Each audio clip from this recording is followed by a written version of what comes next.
इस बूढ़ी दादी के पास सिर्फ 1 रुपया बचा है।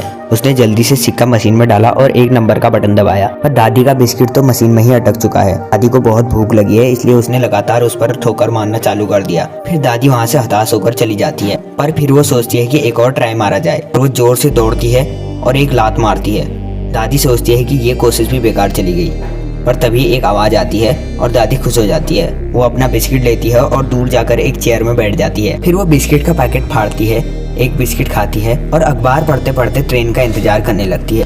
और जैसे ही दूसरा बिस्किट लेने के लिए जाती है और दादी ये देखकर चौंक गई कि पास में बैठा लड़का उसके बिस्किट खा रहा था। दादी को बहुत गुस्सा आया और उसने लड़के को बहुत बुरा भला कहा। लड़का कुछ सुन नहीं पा रहा था क्योंकि उसके कान में हेडफोन्स लगे हुए थे। लड़का आखिरी बिस्कुट भी खा जाता, पर उसने जैसे ही दादी को चिल्लाते हुए देखा तो उसने आधा बिस्किट दादी को भी दे दिया। दादी गुस्से में वहाँ से चली गई और ट्रेन में बैठ गई, पर जैसे ही उसने टिकट निकालने के लिए बैग में देखा तो वहाँ एक बिस्किट का पैकेट पड़ा हुआ था। और दादी को याद आया कि दरअसल जो बिस्किट वो अपना समझ रही थी वो तो उसका था ही नहीं, उल्टा दादी तो लड़के के बिस्किट खा चुकी थी।